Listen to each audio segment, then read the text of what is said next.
2022 সালে বিএনপি কর্মী মকবুল হত্যার ঘটনায় পল্টন থানার মামলায় সাবেক মন্ত্রী সাবের হোসেন চৌধুরীকে 5 দিনের রিমান্ড মঞ্জুর করেছে আদালত।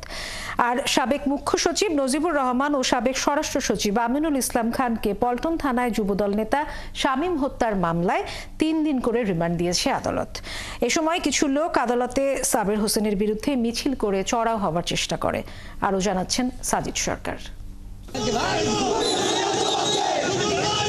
গেল কয়েকদিনের তুলনায় সোমবার সকাল থেকে মহানগর মেট্রোপলিটন ম্যাজিস্ট্রেট আদালত প্রাঙ্গণ ছিল খানিকটা আলাদা।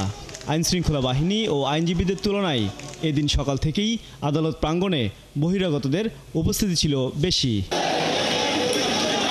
দুপুরের পর আদালতে হাজির করা হয় ঢাকা 9 আসনের সাবেক সংসদ সদস্য ও সাবেক বন ও পরিবেশ মন্ত্রী সাবের হোসেন চৌধুরীকে।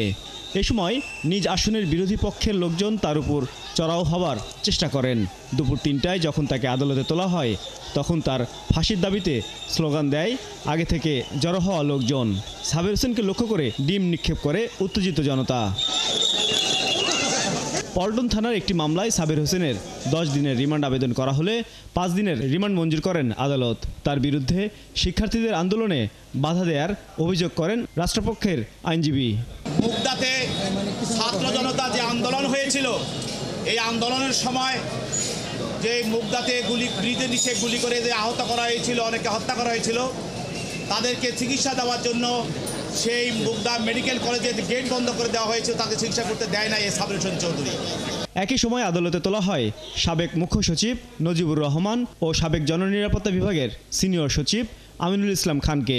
পল্টন থানায় যুবদল নেতা শামীম হত্যার অভিযোগে তাদের 3 দিন করে রিমান্ড দেয় আদালত। নজিবুর রহমান, এই নজিবুর রহমান আপনারা জানেন সে এনবিআরের চেয়ারম্যান ছিল এবং ওই যে ছাগল কাণ্ডে আপনারা জানেন যে ছাগল নিয়ে যে মতিউর রহমানকে ধরা হয়েছিল, সেই মতিউর রহমান ছিল তার একান্ত সহচর।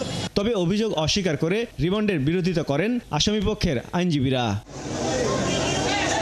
সাজিদ সরকার, 71, ঢাকা।